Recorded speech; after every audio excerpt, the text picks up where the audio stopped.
आप सभी को मेरा नमस्कार।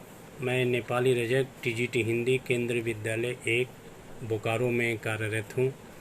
आज मैं आपके समक्ष मनोविज्ञान अर्थात साइकोलॉजी क्या है, विभिन्न मनोवैज्ञानिकों का मत व विचार, मनोवैज्ञानिकों का स्वरूप एवं कार्य क्षेत्र, शैक्षिक क्षेत्र में मनोवैज्ञानिकों का योगदान, बाल मनोविज्ञान, बाल विकास विषय के क्षेत्र तथा ज़रूरतों, विभिन्न अवस्थाएं, बालक के वृद्धि व विकास को प्रभावित करने वाले कारक और अंतर को लेकर प्रस्तुत हूँ, जो इस प्रकार है। मनोविज्ञान को अंग्रेजी भाषा में साइकोलॉजी कहते हैं। इस शब्द की उत्पत्ति यूनानी भाषा के साइकी तथा लोगस शब्दों से हुई है। साइकी का अर्थ है आत्मा और लोगस का अर्थ है अध्ययन या विचार विमर्श। इन यूनानी दार्शनिकों में प्लेटो, अरस्तु तथा डेकार्टे उल्लेखनीय और प्रमुख हैं। प्रमुख वैज्ञानिकों, मनोवैज्ञानिकों, दार्शनिकों, शिक्षाविद द्वारा दी गई परिभाषाएं निम्नलिखित है। विलियम जेम्स के अनुसार मनोविज्ञान की सर्वोत्तम परिभाषा यह है कि यह चेतना की विभिन्न अवस्थाओं का वर्णन और व्याख्या करता है तथा मनोविज्ञान चेतना का विज्ञान है। जे.बी. वाटसन ने कहा था कि एक ऐसा मनोविज्ञान लिखना संभव है जिसकी व्यवहार के विज्ञान के रूप में परिभाषित की जा सके।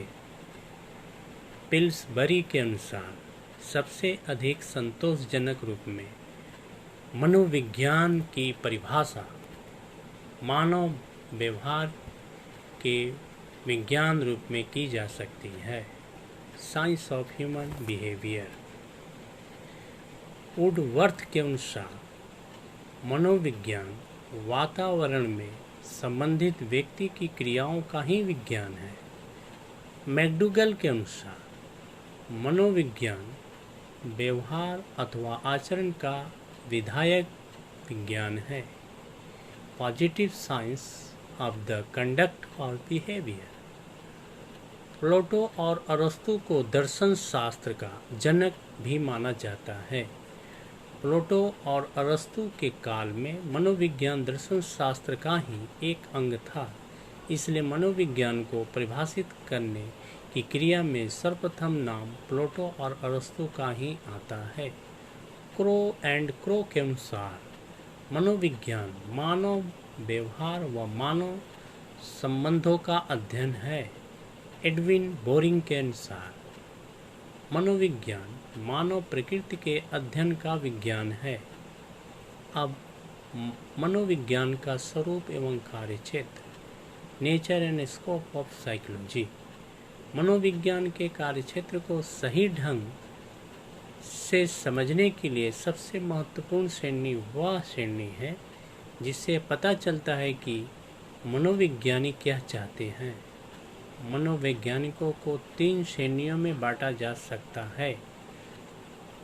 पहली श्रेणी में उन मनोवैज्ञानिकों को रखा जाता है जो शिक्षण कार्य में व्यस्त हैं। दूसरी श्रेणी में उन मनोवैज्ञानिकों को रखा जाता है जो मनोवैज्ञानिक समस्याओं पर रिसर्च करते हैं। तीसरी श्रेणी में उन मनोवैज्ञानिकों को रखा जाता है जो मनोवैज्ञानिक अध्ययनों से प्राप्त तथ्यों के आधार पर स्किल्स एवं टेक्निक का उपयोग वास्तविक परिस्थिति में करते हैं। इस तरह हम सब देखते हैं कि मनोवैज्ञानिकों का 3 प्रमुख कार्य क्षेत्र है। पहला शिक्षण अर्थात टीचिंग, दूसरा शोध अर्थात रिसर्च, तीसरा उपयोग अर्थात एप्लीकेशन। इसके बाद शैक्षिक क्षेत्र अर्थात एकेडमिक एरियाज। शिक्षण एवं शोध मनोविज्ञान का एक प्रमुख कार्य क्षेत्र है। इस दृष्टिकोण से इस क्षेत्र के तरह निम्नलिखित शाखाओं में मनोविज्ञानी अपनी अभिरुचि दिखाते हैं। पहला, जीवन अवधि विकास मनोविज्ञान, लाइफ स्पैन डेवलपमेंट साइकोलॉजी। मानव प्रयोग का विज्ञान, ह्यूमन एक्सपेरिमेंटल साइकोलॉजी। पशु प्रयोग का मनोविज्ञान, एनिमल एक्सपेरिमेंटल साइकोलॉजी। दैहिक मनोविज्ञान, साइकोलॉजिकल साइकोलॉजी। व्यक्तित्व मनोविज्ञान, पर्सनालिटी साइकोलॉजी। समाज मनोविज्ञान, सोशल साइकोलॉजी। शिक्षा मनोविज्ञान, एजुकेशनल साइकोलॉजी। संज्ञात्मक मनोविज्ञान, कॉग्निटिव साइकोलॉजी। अंतिम, असामान्य मनोविज्ञान अर्थात एबनॉर्मल साइकोलॉजी। अब इसके बाद मैं बताना चाहूँगा मनोविज्ञान का विकास, डेवलपमेंट ऑफ साइकोलॉजी। समय समय पर परिवर्तन हुए जो इस प्रकार है। पहला है आत्मा का विज्ञान। मनोविज्ञान के अर्थ के संदर्भ में समस्त व्यवहार तथा क्रिया का नियंत्रण आत्मा ही करता है। इस परिभाषा के प्रवर्तक अरस्तु, प्लेटो और सुकरात हैं। दूसरा है मस्तिष्क का विज्ञान, साइंस ऑफ माइंड। इसमें जीव के समस्त व्यवहार तथा क्रियाओं का नियंत्रण मन करता है। इस धारा के प्रवर्तक स्विट्जरलैंड के पेस्टोलॉजी और इटली के पोम्पोनोजी हैं। अंतिम है चेतना का विकास। इसमें मनुष्य की चेतन अवस्था समस्त क्रिया एवं व्यवहार को नियंत्रित करती है। इसके प्रवर्तक विलियम जेम्स, जेम्स सेली तथा एडवर्ड है। व्यवहार का विज्ञान, साइंस ऑफ बिहेवियर। इसमें मनुष्य का व्यवहार पर ही आधारित विज्ञान है। इसके प्रवर्तक मैकडूगल, मन तथा वुडवर्थ है। अब मैं बताना चाहूँगा बाल मनोविज्ञान, जो आप अध्यापकों के लिए बहुत ही ज़रूरी है। बाल मनोविज्ञान सामान्यतः बाल मनोविज्ञान की एक विशेष शाखा है जो बच्चों के विकास और व्यवहार पर केंद्रित है। बाल मनोविज्ञान में जन्म से किशोरावस्था तक के बच्चों का अध्ययन होता है। बाल मनोविज्ञान विकास की सामग्री पर केंद्रित है, जबकि बाल विकास प्रक्रिया पर केंद्रित है। बाल मनोविज्ञान में शिक्षा मनोविज्ञान का भी अध्ययन होता है, जो विद्यालय जाने वाले बच्चों के शारीरिक, संवेगात्मक, संज्ञानात्मक तथा सामाजिक विकास का अध्ययन करता है। आधुनिक मनोविज्ञान के जनक विलियम जेम्स है। शिक्षा मनोविज्ञान के जनक एडवर्ड थॉर्नडाइक को माना जाता है। इस प्रकार बाल विकास विषय के क्षेत्र तथा आवश्यकता। बाल विकास विषय के क्षेत्र, इसमें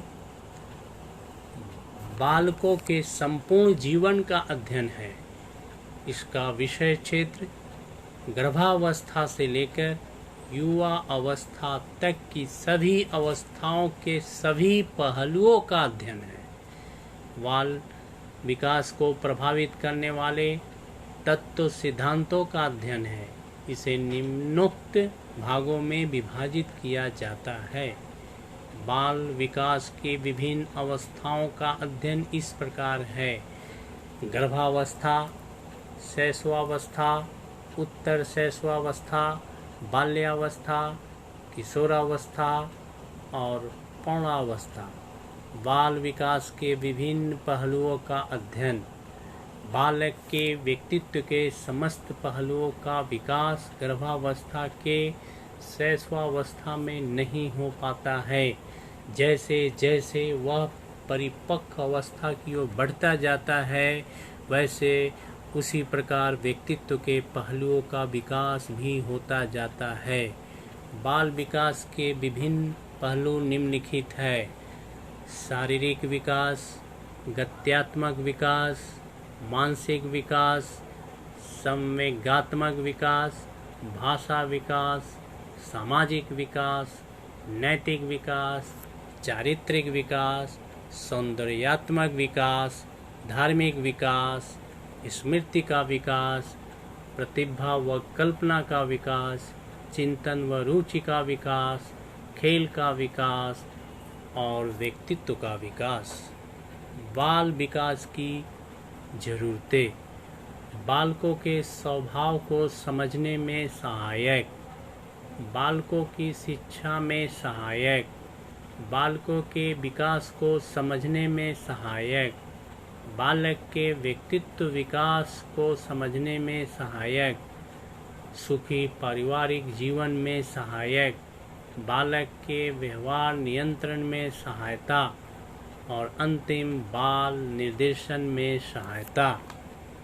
इस प्रकार मैं बताना चाहूँगा, बालक के वृद्धि व विकास को प्रभावित करने वाले कारक, factors affecting growth and development of child. बालक के विकास में रुकावट पैदा करने वाले कारक निम्नलिखित प्रकार के हो सकते हैं: वंशानुक्रम अर्थात जेनेटिक, वातावरण, पोषण, यौन भेद, व्यक्तिगत विभिन्नता, संस्कृति, बुद्धि, आय, खेल और बालक का परिवार में स्थान।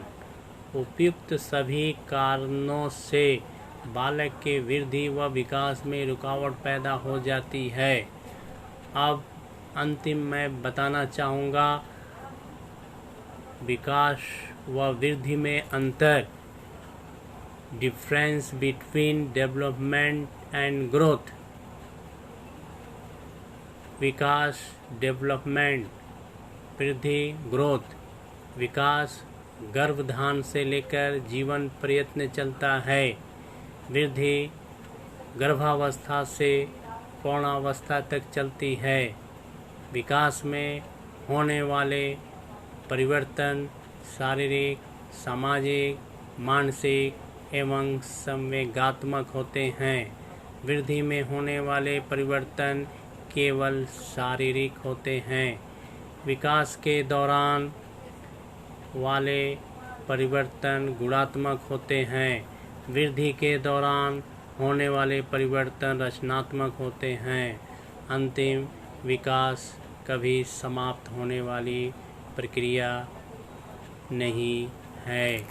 वृद्धि एक निश्चित समय तक होने वाली प्रक्रिया है। धन्यवाद।